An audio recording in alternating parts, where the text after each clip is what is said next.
que c'est que la narcose? La narcose, c'est quand la pression partielle de l'azote qui est dans ton sang est suffisamment élevée pour que ça commence à t'intoxiquer un petit peu. Bon, en vrai, j'aurais pu parler une autre langue, ça aurait été pareil. Du coup, on sort l'ardoise, on sort les phases de couleur et on repart de la base. Quand tu es au niveau de la mer, la pression qui t'entoure, c'est 1 bar. C'est une pression atmosphérique.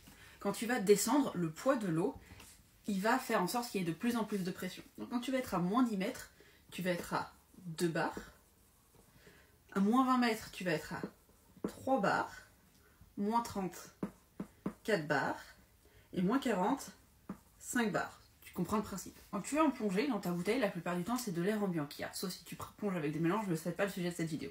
Dans l'air que tu as dans ta bouteille, il est constitué à 20% d'oxygène et 80% d'azote, qu'on note N2. C'est une approximation, il y a plein d'autres gaz, mais pour l'exercice, on va considérer 20-80.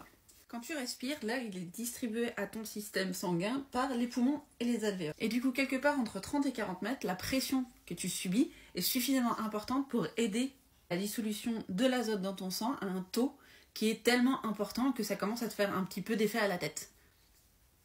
Et c'est ça qu'on appelle la narcose. Mais cet effet, il est totalement réversible. Quand tu vas commencer à remonter au-dessus des 30 mètres, et ben cet azote qui est dissous dans son temps, il va repartir des poumons, tu vas l'expirer. C'est pour ça qu'on dit que c'est hyper important d'expirer quand tu fais des plongées profondes. Et petit à petit, ta tête, elle va s'alléger. C'est important de savoir ce que c'est la narcose, c'est parce que quand tu vas la toucher pour la première fois, tu vas peut-être pas pouvoir la distinguer.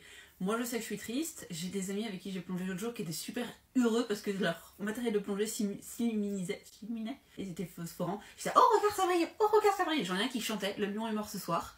À 40 mètres c'est drôle. Ou d'autres gens qui ont très envie de continuer à descendre et là ça devient dangereux. Donc c'est là où c'est important de rentrer dans la narcose petit à petit, savoir identifier les symptômes et savoir identifier quand ton partenaire en a pour le remonter en cas de besoin.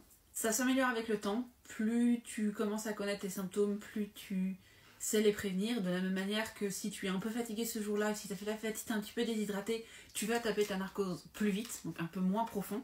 Et ce sera l'objet d'une autre vidéo, mais si tu prends des gaz type nitrox, si tu as des gaz enrichis, tu vas taper ta narcose beaucoup plus tard, puisque tu auras plus d'oxygène et moins d'azote.